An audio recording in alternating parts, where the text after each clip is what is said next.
A month into the Russian invasion of Ukraine, we have seen governments and global entities pledge to divest their Russian investments as a way to stand in solidarity with the Ukrainian people.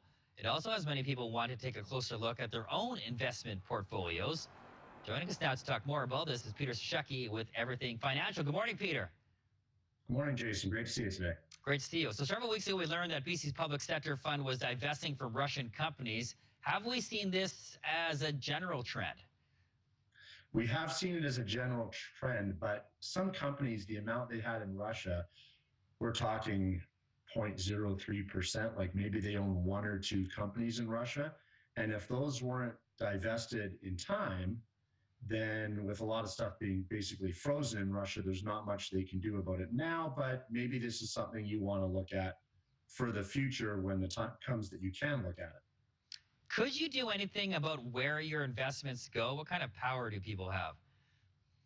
If you're dealing in mutual funds, you virtually have no power, except maybe don't look at a fund that could be investing in Russia, because the holdings inside the mutual fund are chosen by the fund manager. They're balanced by algorithms. You don't have any say in the fund, but a clue would be stay away from funds that are called emerging markets if you don't want the risk of being involved in Russia. Or if you have an emerging market mutual fund, just ask the portfolio manager, send an email and say, am I invested in Russia? That's something I don't, really support. And there may be other things in the world you don't support. Maybe you don't support oil, or maybe you don't support certain type of energies or certain governments. You can always ask, what's my mutual fund in? The unfortunate thing is you just have to say, well, then I don't want that mutual fund. You can't influence what's in the fund.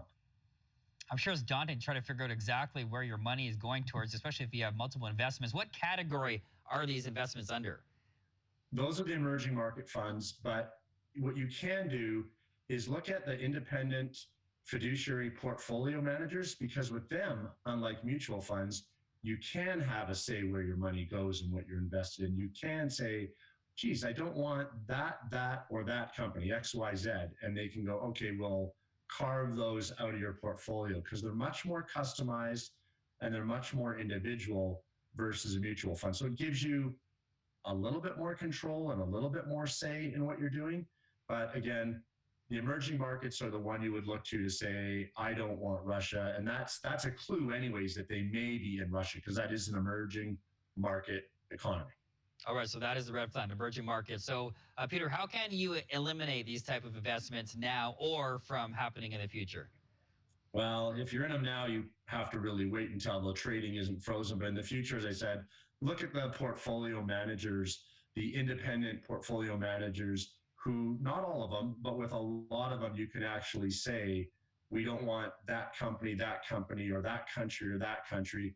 And you have more say because it's a customized individual portfolio that's chosen from a fiduciary, and that gives you a lot more say in what you're getting. Your returns sometimes may not be as good with some of these choices, but if it allows you to sleep at night and helps your conscience, then that's not a bad thing.